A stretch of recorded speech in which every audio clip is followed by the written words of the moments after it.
Okay, तो आज हम लोग क्या देखेंगे कि जो विंड फोर्सेस हमने लगाए थे उसको अपन एक बार फिर से स्टार्टिंग से देखेंगे कि कैसे अपन विंड फोर्सेस लगाएंगे एंड ऑल दैट। क्योंकि अपनी जो बिल्डिंग है ना गाइस, आप देख सकते हो कि बहुत अनसिमेट्रिकल है, मतलब इसके जो फेसेस है वो बहुत अनसिमेट्रिकल है। It's not just like a box, एक बॉक्स जैसी नहीं है। आप हर एक स्टोरी पे देख सकते हो कि फेस चेंज हो रहा है, ठीक है ना। तो उसके लिए हमको विंड एनालिसिस लगाना थोड़ा मुश्किल होगा, ठीक है ना। ईटैप की स्क्रीन शेयर हो रही है ना अभी आपको? हाँ ईटैप, सर। ठीक है। तो first of all we go to define, हम डिफाइन में जाएंगे जैसा हम कल किया था हमने। एंड डिफाइन में हम लोग जाएंगे नीचे हमारे पास लोड पैटर्न्स में, किसमें जाएंगे? लोड पैटर्न्स में, ठीक है। तो कल हमने ये विंड को डिफाइन कर दिया था, मैं एक बार के लिए इसको डिलीट कर देता हूँ, ठीक है। मैं तुमको स्टार्टिंग से बताऊंगा कैसे करते हैं विंड को, ठीक है। डेड और लाइव पहले से डिफाइंड होते हैं। मैं फर्स्ट सेलेक्ट करूंगा विंड, मैं लिखूंगा यहाँ पे विंड, नाम कुछ भी लिख सकते हो तुम। और टाइप में जाके मैं इसको बता दूंगा कि it is a wind. Self rate multiplier 0 रखूंगा। ऑटो लैटरल लॉर्ड में मेरा कोड यूज कर दूंगा, दैट इज इंडियन 875 1987, ठीक है। And I click add new load, add new load पे क्लिक करना भूलना मत, ठीक है। क्लिक कर दिया, ये सेलेक्ट ही रखना है और फिर अपन को क्लिक करना है मॉडिफाई लैटरल लोड। मैं इसमें कुछ अपने इनपुट्स डालूंगा, ठीक है। इसमें अपन exposure from extent of diaphragm रखते हैं, अपन मानते हैं कि ये डायफ्राम है, ठीक है। और विंडवर्ड कोएफिशिएंट और लीवर्ड कोएफिशिएंट 0.8 0.8 0.5 पहले से फिक्स होते हैं। विंडवर्ड फेस और लीवर्ड फेस में तुमको कल बता दिया था, हवा जिस फेस पे लगती है वो विंडवर्ड होता है, और जिस पे नहीं लगती, जो उसके अपोजिट होता है, that is known as 0.5, sorry that is known as leeward face. Leeward पे सक्शन क्रिएट होता है, विंडवर्ड पे चीज अंदर पुश होती है। नाउ इधर आता है विंड कोएफिशिएंट में, आता है wind speed, that is known as basic wind speed कितनी होती है। तो कल अपन ने उस मैप में देखा था, और अपने उदयपुर की विंड अपन मान के चलते हैं कि ये बिल्डिंग उदयपुर में बन रही है, तो उदयपुर की 47 या 48 होती है, वी कैन टेक इट 47, ठीक है। Now we have the terrain category, structural class, risk coefficient and topography. इसके लिए आपको IS 875 पार्ट थर्ड में जाना पड़ेगा, ठीक है, जहां अपन ने यूज किया था। तो टेरेन कैटेगरी अपन पहले देखते हैं। तो मैंने खोल रखा है पीछे अपना ये 875 पार्ट थर्ड, ठीक है। This is your 875 part third, ठीक है। 1987 वाला है, ये 2015 वाले में थोड़ा सा उल्टा सीधा दे रखा है, ठीक है ना, बहुत सारी चीजें आगे पीछे है इसलिए। तो अगर आप ये यूज करोगे तो you will move on to, that is, एक सेकंड में बताता हूँ। क्लॉज है हमारे पास बहुत सारे, 0.3 0.4, ये मैप आएगा अपना इंडिया का, इसके अंदर ये इस PDF में तो इतना क्लियर नहीं है, बट यू कैन सी यहाँ उदयपुर होगा तो आप यहाँ से देख सकते हो it is going to be 47, ठीक है। और यहीं पे आप लोग देख सकते हो कि आपके पास एक टेरेन कैटेगरी है, ठीक है। अगर आपको ध्यान हो तो हम एक डिजाइन विंड स्पीड निकालते थे पहले, अगर आप लोगों ने न्यूमेरिकल्स अच्छे से किए होंगे विंड एंड सेस्मिक के, तो VZ is equal to VB K1 K2 K3, ठीक है। तो अभी जो हमारा ईटैब है वो हमसे दो तीन चीजें पूछ रहा है, ठीक है ना। क्या पूछ रहा है? सबसे पहले टेरेन कैटेगरी पूछ रहा है, तो अपन लोग पहले टेरेन कैटेगरी ढूंढ लेते हैं, ठीक है। तो टेरेन कैटेगरी में हम लोग देखेंगे, यहाँ टेरेन लिखा हुआ आ रहा है, ठीक है, साइज फैक्टर, और इधर और देखेंगे तो अपने पास चार कैटेगरीज है, category 1, category 2, category 3 and category 4, ठीक है। कैटेगरी 1 में कह रहा है कि जो टेरेन मतलब क्या होता है, मतलब आसपास का एरिया कैसा है हमारा, टेरेन कैसा है, जहाँ पे ये बिल्डिंग बन रही है, हमारी वाली बिल्डिंग बन रही है, ठीक है। तो लेट्स से अपन मान के चलते हैं ये ओपन एरिया में बन रही है ना। अपन क्या मान के चल रहे हैं, ऐसी बिल्डिंग ओपन एरिया में बन रही है, पर एक्चुअल में ऐसी बड़ी बड़ी बिल्डिंग्स ओपन एरिया में बनती नहीं है। ऑब्वियसली जैसे मुंबई या ऐसे कोई पोर्श बैंगलोर, ऐसे पुणे, ऐसे कोई बड़ी सिटी के अंदर बनेगी, ठीक है। तो उस सिटी में बनेगी तो कोई बात नहीं, नीचे बहुत सारे ऑप्शन है। जैसे कैटेगरी 3 देखते हैं हम लोग। कैटेगरी 3 में ये लोग क्या कह रहे हैं, ये बोल रहे हैं कि terrain with numerous closely space obstruction having the size of building structure up to 10 meter. ये कह रहा है कि हमारी बिल्डिंग एक ऐसी जगह पे है जहाँ पे बहुत क्लोजली छोटी छोटी बिल्डिंग्स बनी हुई है जो कि 10 मीटर की हाइट तक हो सकती है। फोर्थ कैटेगरी में ये कह रहा है कि numerously large highly close space obstruction, बहुत सारी बड़ी बड़ी बिल्डिंग्स है पास में, ठीक है। तो आप इनमें से कोई भी अभी इस हिसाब के लिए, इस पॉइंट ऑफ टाइम के लिए ले सकते हो, क्योंकि हमें नहीं पता है बिल्डिंग अभी कहाँ बन रही है, ठीक है। तो मैं अभी एक काम करता हूँ, कैटेगरी 3 लेके चलता हूँ, क्योंकि अपन मान के चलते हैं ऐसी बड़ी बिल्डिंग जो होगी वो सिटीज में ही बनने वाली है। तो I select category 3 in this case, I go to ETABS and I select category 3। Now it is asking for structural class, तो स्ट्रक्चरल क्लास में हम जाते हैं, I go to that PDF again, अरे होना, I'll go to at 75। और आप इसमें थोड़ा नीचे आओगे, ये डायग्राम के बाद में we are having this the structural classes, class A, class B and class C, ठीक है। तो कल ये क्लास उसमें मिली नहीं थी हमें, ठीक है, तो दैट्स व्हाई मैंने ए ले लिया था। पर आप इसमें चीजें जब पढ़ोगे तो आपको पता पड़ेगा। जैसे क्लास A क्या कह रहा है, स्ट्रक्चर और there component such as cladding, glazing, roofing etcetera having the maximum dimension greatest horizontal और वर्टिकल लेस देन 20 मीटर। ये बोल रहा है कि बिल्डिंग की हॉरिजॉन्टल डायमेंशन या वर्टिकल डायमेंशन दोनों में से कोई भी जो भी ग्रेटेस्ट है वो 20 मीटर से लेस हो। हमारी बिल्डिंग ऐसी नहीं है, हमारी बिल्डिंग आपको ध्यान हो तो 23 स्टोरी की बिल्डिंग है, ठीक है।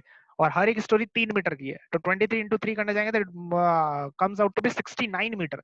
तो लेस देन 20 मीटर तो नहीं है, लेस देन बिटवीन 20 टू 50 भी नहीं है। अब अगर हमारी थर्ड क्लास देखें तो थर्ड क्लास कह रहा है कि it must have to be greater than 50 meter. ठीक है, तो ये वाला कॉन्सेप्ट हमारा लगेगा, दैट इज हमारी जो ग्रेटेस्ट ऑफ हॉरिजॉन्टल या वर्टिकल डायमेंशन है, दैट इज 69 मीटर हमारी वर्टिकल सबसे ज्यादा है, 18 हमारी हॉरिजॉन्टल है। ठीक है, तो वो क्या है, इट इज ग्रेटर देन 50, तो we are going to take class C. So we'll go to new share and then we'll again go to E tab and we'll select class C from here. Risk coefficient और topography factor पूछ रहा है, ये भी हम देख लेते हैं। ठीक है, ये लगभग हमेशा 1 ही रहते हैं, पर फिर भी मैं आपको दिखा देता हूँ। ठीक है, यहाँ आता है हमारा दैट इज रिस्क कोएफिशिएंट। ठीक है, इसी टेबल के नीचे, क्लास के नीचे आ रहा है। तो अगर हम अभी हमारी बिल्डिंग को ऑल जनरल बिल्डिंग स्ट्रक्चर्स में लेके चलते हैं, इसकी मीन प्रोबेबल लाइफ हम लोग 50 मान के चलते हैं, तो बेसिक विंड स्पीड 40 के हिसाब से हमारा रिस्क कोएफिशिएंट आता है 1। ठीक है, इंपॉर्टेंट बिल्डिंग्स भी हो सकती है अलग अलग तरीके के, जैसे टावर, कोई पावर प्लांट स्ट्रक्चर हो गए जिनमें सो होता है, तो उनमें फिर ये 1.07 हो जाएगा। ठीक है, अभी हम ये नहीं ले रहे हैं ना, हम हमारी अभी सिंपल जनरल बिल्डिंग मान के चल रहे हैं, 50 साल का उसका प्रोबेबल मीन लाइफ मान के चल रहे हैं, तो हमारी क्या हो जाएगी 1 उसकी दैट इज रिस्क कोएफिशिएंट हो जाएगा। ठीक है, तो ये रिस्क कोएफिशिएंट तो यहाँ से 1 हो जाएगा, और एक वो टोपोग्राफिक फैक्टर भी पूछ रहा है, तो अपन नीचे टोपोग्राफिक फैक्टर देख लेते हैं। टोपोग्राफी फैक्टर आता है यहाँ पे 5.3.3 में। ठीक है, ये सारी चीजें रिकॉर्ड हो रही है, तो आपको कोई टेंशन लेने की जरूरत नहीं है अगर सब मिक्सअप हो जाए तो। ठीक है, तो टोपोग्राफी फैक्टर होता है कि आपकी प्रेजेंट टोपोग्राफी कैसी है आसपास। तो यहाँ पे एक क्लॉज है 5.3.3.1, ये कह रहा है the effect of topography will be significant at a site when the upwind slope is greater than about 3 degree and below that the value of K3 must have to be taken equal to 1। अगर ये बोल रहा है कि आपका जो wind का जो स्लोप है, हवा का आने का स्लोप, अगर वो 3 डिग्री से ज्यादा है, ठीक है, तो आपको ये आपके पास एक रेंज है 1 से 1.36 लेने की, वरना आप 1 या 1 से नीचे ले सकते हो वैल्यू। ठीक है, अपविंड स्लोप लगभग हमारे हर जगह पे 3 डिग्री से कम ही होता है। ये भी आप आगे मैं डायग्राम बताऊंगा, उसमें एक स्लोप आएगा तो वहां से पता पड़ेगा। ठीक है, तो अभी हम यहाँ पे क्या लेंगे, it can be taken equal to 1। हम मान के चलते हैं कि हमारा जो स्लोप है इट इज बिलो दैट। ठीक है ना, that below 3 degree. Okay, so will go to E tab और मैं ये दोनों वैल्यू 1 1 ही रहने दूंगा। ओके, तो अभी ये पॉइंट आपको क्लियर हो गया। यहाँ पे ये terrain category structure class depend करेगा कि आपका स्ट्रक्चर कहाँ बन रहा है, उसकी क्या हाइट है एंड ऑल दैट। ठीक है ना, सो हमने उदयपुर में मान के चला, टेरेन कैटेगरी में हम लोग मान के चले कि इसके पास न्यूमेरिकली बहुत सारी बिल्डिंग्स है छोटी छोटी, स्ट्रक्चरल क्लास सी के हिसाब से अपन इसकी हाइट के हिसाब से कर लिया, और 1 1 हमारा टोपोग्राफी रिस्क कोएफिशिएंट हो गया। एक्सपोजर हाइट, हवा कहाँ से लग रही है, बॉटम से लग रही है, बेस से लेके 23 के ठेठ ऊपर टॉप तक लग रही है पूरी की पूरी। ठीक है ना, प्रेस हो गया। वैसे हम अगर 2 मंजिला घर बनाते हैं ना, 1 या 2 मंजिला घर बनाते हैं, उस पर हम लोग विंड एनालिसिस नहीं करते। ठीक है, क्योंकि हमारा निगम में भी लिख रखा है, बिल्डिंग बाय लॉज में भी, कि उन 2 छोटे इतने फ्लोर्स के लिए विंड एनालिसिस करने की जरूरत नहीं है। अगर आप तीसरा फ्लोर पे जाते हो, चौथे फ्लोर पे जाते हो, तो then you start doing wind analysis.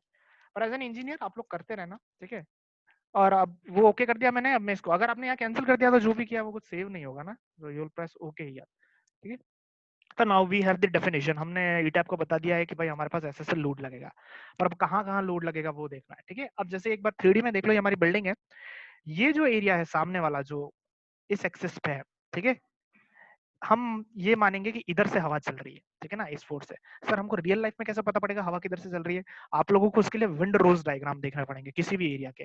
Wind rose diagram क्या होते हैं, वो बताते हैं कि थ्रू आउट द ईयर हवा कौन सी प्रिवेलिंग डायरेक्शन में चल रही है। ठीक है, और बहुत सिंपल है, गूगल प्ले स्टोर पे बहुत सारी एप्स है, अगर आप लोग विंड डायग्राम, विंड रोज डायग्राम सर्च करोगे तो बहुत सारी ऐप आ जाएगी, उदयपुर में बता देगी वो आपको कि आपका मेजरली कौन से एरिया में कौन सी डायरेक्शन में हवा चल रही है। तो आप उससे आराम से यहाँ पे हवा लगा के, मतलब यहाँ डायरेक्शन लगा के आप देख सकते हो, हर एरिया का आपको मिल जाएगा, थ्रू आउट द ग्लोब आपको जहां का भी देखना है आपको वहां का मिल जाएगा। ठीक है, हम अभी मान के चलते हैं कि जैसे अगर ये नीचे मैं बता रखा है, इधर एक्स है, इधर वाई है, ऊपर जेड है, तो मैं मान के चल रहा हूँ एक्स डायरेक्शन में भी हवा चलेगी। ठीक है, एक्स में हवा चलेगी तो उस तरफ दैट इज अपोजिट टाइप पे सक्शन होगा, दैट इज वो लीवर्ड फेस हो जाएगा।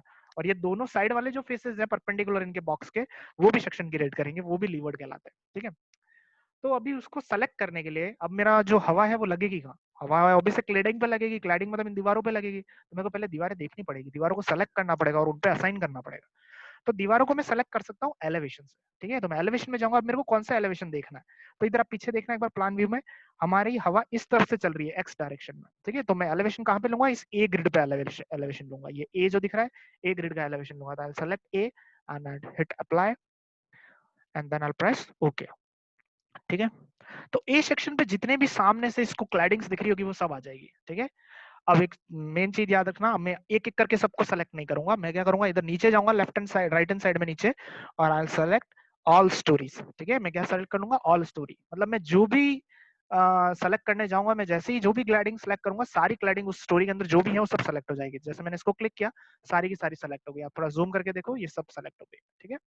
फिर मैं ऐसा का ऐसा पास वाले पे क्लिक करूंगा, सब सेलेक्ट। सीटीएल डिटेल कुछ दबाने की जरूरत नहीं है, ठीक है ना, सिर्फ मल्टीपल क्लिक्स करो हो जाएगा। यहाँ पे भी क्लिक करूंगा, ये सेलेक्ट हो जाएगा। आप थोड़ा 3D व्यू में भी जूम करके देख सकते हो, ये डॉट्स आ गए, इसका मतलब ये सब सेलेक्ट हो गए। ये जो सरफेस एरिया है वो पूरा का पूरा सेलेक्ट हो गया। पर इसमें एक दिक्कत और है, इसमें दिक्कत ये है कि सर सिर्फ ये एरिया, ए वाली लाइन वाला एरिया ही थोड़ी विंड से फेस करेगा, ये जो पीछे वाला एरिया है ये भी तो रहेगा, ठीक है। अगर मैं 3D व्यू में जाऊं एंड आई रोटेट दिस, ये वाला जो एरिया है ये, इस पे भी तो हवा लगेगी, ठीक है। ये जो ऊपर वाला एरिया है इस पे भी तो हवा लगेगी, तो उसको अपन सेलेक्ट करेंगे। अभी ऐसा नहीं है हम उसको छोड़ रहे हैं, ठीक है ना, वैसे नहीं। अगर आपकी बिल्डिंग एक सिंपल ब्लॉक होती है तो बहुत आसानी होती है, एक बार में सब सेलेक्ट हो जाता है, ठीक है। अभी मैं क्या कर रहा हूँ, ए वाली जो ग्रिड लाइन पे जितनी भी सरफेस एरिया आ रहा है मैंने उसको सेलेक्ट कर लिया, and I will go to assign. मैं इनको असाइन करूंगा, ठीक है। These are shells, I will go to shell loads and then I go to wind pressure coefficient, ठीक है। पीछे की ध्यान रखिए, सबको सेलेक्ट रखना है, फिर जाना है, सेलेक्ट करके कहाँ जाना है, असाइन में, शेल है, शेल में जाएंगे और we'll go to wind pressure coefficient। wind pressure coefficient पे क्लिक किया तो पूछ रहा है कि कौन सा लोड पैटर्न है, विंड है, कोएफिशिएंट क्या है इसका। अब सर कोएफिशिएंट कहाँ से लाए हम, कोएफिशिएंट के लिए हम लोग जाएंगे फिर से हमारी पीडीएफ पे, ठीक है। I'll go to our 875, I'll go to the table number 4। this table number 4 gives us the external pressure coefficients, ठीक है। और इसके देखने के लिए बहुत बड़ी सी टेबल है। इस टेबल में क्या चल रहा है, अपन को पहले देखना पड़ेगा कि बिल्डिंग का हाइट रेशियो क्या है, ठीक है। बिल्डिंग का हाइट रेशियो क्या है, दैट इज h/w। तो ऐसे बहुत सारी वेज दे रखे हैं। मैं वो फोटो होता है, एक सेकंड मैं आपको फोटो शेयर कर लेता हूँ जिस पर मैंने कैलकुलेशंस कर रखी है पूरी की पूरी। पिक्चर्स क्या, वो तो मैंने डिलीट कर दिया शायद, ठीक है। मैं आपको सिंपल ऐसे वर्बली बता देता हूँ। हमारे बिल्डिंग की जो हाइट है गाइस वो कितनी है, हमारे जो बिल्डिंग की हाइट है, अभी आपको क्या पीडीएफ शेयर हो रही है, क्या शेयर हो रहा है, पीडीएफ शेयर हो रही है ना। Yes sir. हाँ, तो देखो अपनी बिल्डिंग की जो हाइट है वो है 69 मीटर्स, ठीक है ना, दैट इज 23 स्टोरीज इंटू 3 एक की तो 3 से ठीक है। तो we are having total of 69 meter height. और ये दूसरा पूछ रहा है कि विड्थ कितनी है, हमारे जो बिल्डिंग है उसकी विड्थ आपने देखी थी अपन ने, 18 विड्थ थी उसकी, 18। 18। 18 थी, तो we just write it 18 and if we divide 69 by 18 we will get around 3 point something कुछ आएगा अपने पास, 3.8। 3.8 आ रहा है ना, तो वी आर गेटिंग 3.8। तो हमको देखना पड़ेगा कि इनमें 3.8 का आ रहा है, ये तो लेस देन 1/2 है, ये नहीं होगा, 1/0.5 से 1.5 ये भी नहीं होगा, ये होगा हमारे पास, ठीक है, दैट इज दिस वन। तो हमको ये रेंज सेलेक्ट करनी है। अब इस रेंज के अंदर भी दो रेंज और है, दैट इज एक है कि आपका लेंथ और विड्थ का क्या रेशियो है। अब आपको ध्यान हो तो हमारी जो बीम है ना वो एज अ बॉक्स है, तो उसकी लेंथ और विड्थ दोनों सेम है, मतलब कि 18/18 की हमारी, हमारे जो पूरा प्लान है वो 18/18 का है, ठीक है ना। तो that means length upon width that is 18/18 करेंगे तो 1 आएगा। दैट मीन्स क्या हुआ, अब हमको जो सेलेक्ट करना है वो हमारा ये फर्स्ट कैटेगरी है, दिस फर्स्ट कैटेगरी, ठीक है। तो आई सेलेक्ट दिस वन, ठीक है। अब इसके अंदर इन्होंने बता रखा है इस कोड ने कि अगर आपकी बिल्डिंग ऐसी है, this is A B C D, और आपकी विंड अगर इस तरफ से आ रही है तो आपके प्रेशर कोएफिशिएंट्स कुछ इस तरीके से होंगे, ठीक है। 0.8 -0.25 -0.08 ये क्या है सर, ये प्रेशर कोएफिशिएंट्स है और ये कहाँ कहाँ पे है, ABCD सरफेस पे। किस पे है, ABCD सरफेस। और हमारे केस में A सरफेस सामने की है, B सरफेस इधर है, C सरफेस इधर है और D सरफेस इधर। तो दिस इज A, ठीक है, this is B, this is C and this is D. तो हमको ये प्रेशर कोएफिशिएंट लगाना है।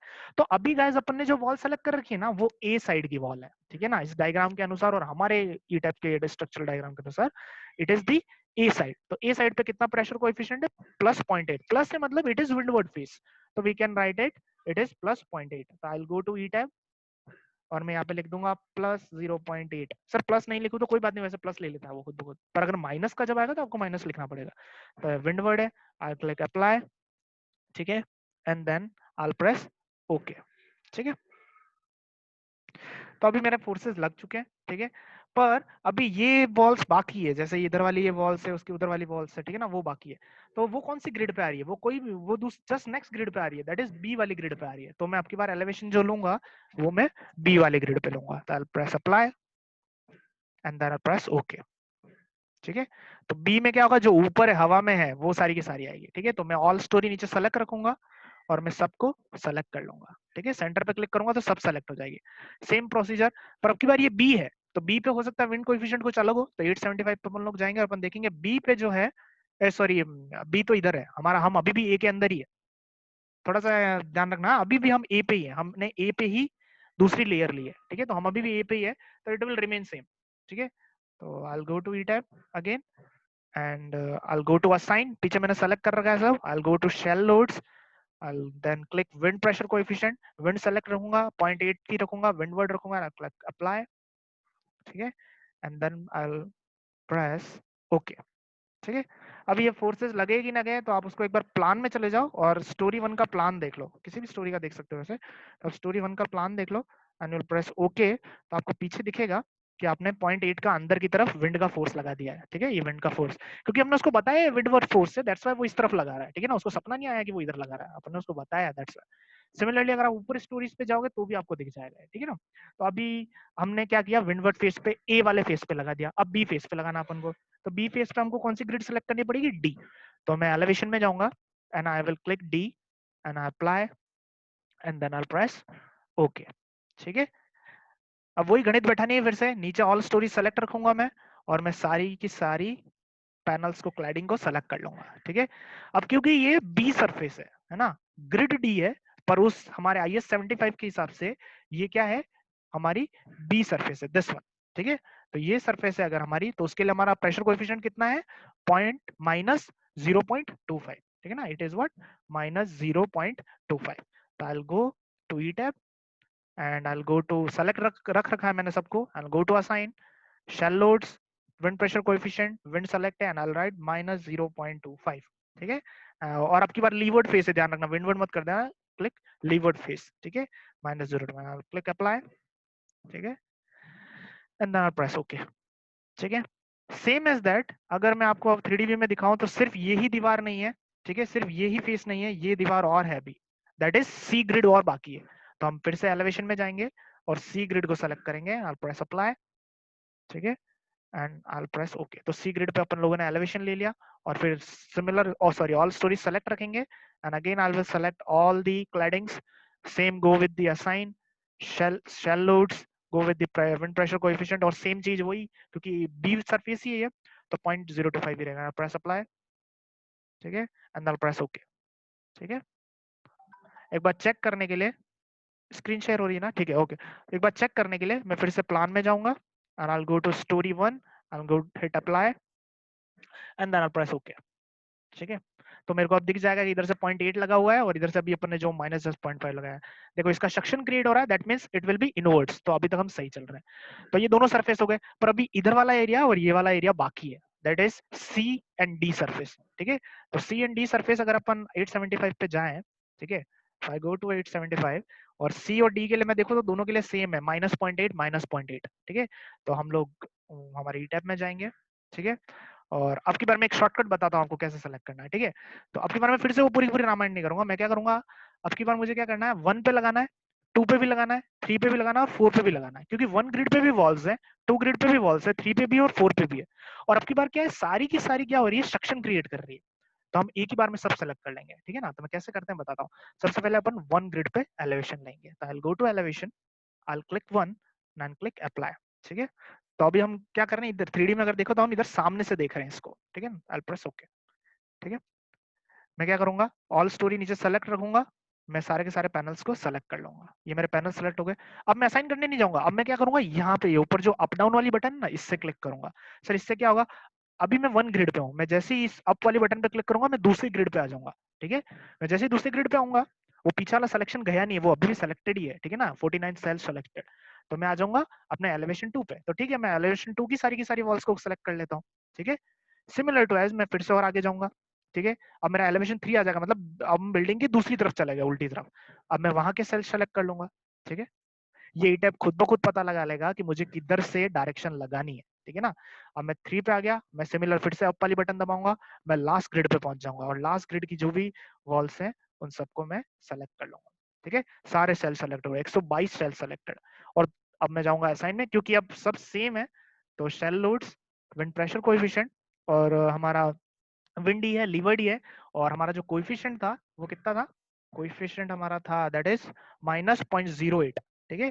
तो एक सेकंड, ई टैब्स -0.08, ठीक है। 0.08 था कि 0.8 था, एक सेकंड, 0.8 है, ओके सॉरी, ठीक है। सो विल क्रिएट 0.8, तो 0.8 लिख दिया, लीवर्ड ये, आई विल हिट अप्लाई, ठीक है। क्योंकि थोड़े ज्यादा स्टोरीज है तो हो सकता है आप अप्लाई करो फिर थोड़ा टाइम बाद अप्लाई हो, ठीक है ना। Then I will press okay, ठीक है। अभी अब देखने के लिए कि सब कुछ सही चल रहा है, फिर से प्लान में जाते हैं अपन लोग, स्टोरी 1 में चले जाते हैं, आई विल प्रेस ओके।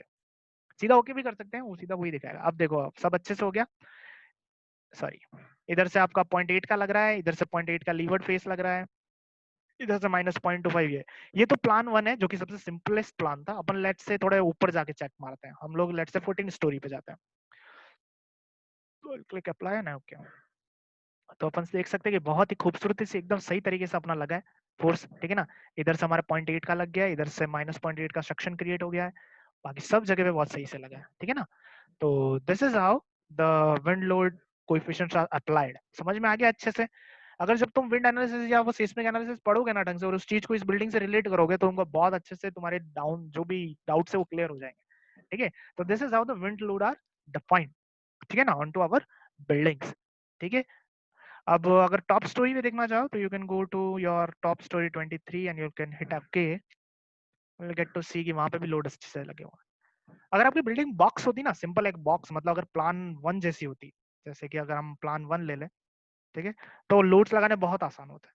तो आप एक बार इस तरफ ए सेक्शन का ग्रिड सेलेक्ट करते, फोर्स लगाते थे, एक तरफ इधर, एक बार इधर और एक बार इधर, ठीक है। वो उस टाइम बहुत सिंपल हो जाता है, क्योंकि इस टाइम हमारे जो कॉन्टेक्ट एरिया है वो अलग अलग है, तो उस टाइम अलग अलग तरीके से डिफाइन होगा, ठीक है।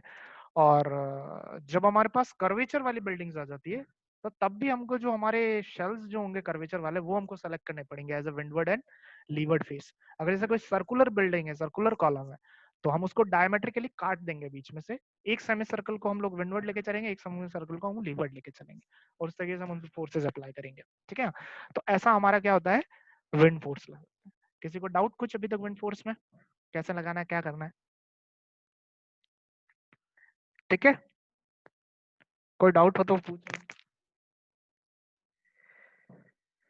ठीक है। तो बाकी का अपन लोग नेक्स्ट क्लास में देखेंगे, अभी मैं नहीं चाहता कि सब कुछ बंडल अप हो जाए तुम्हारे दिमाग में।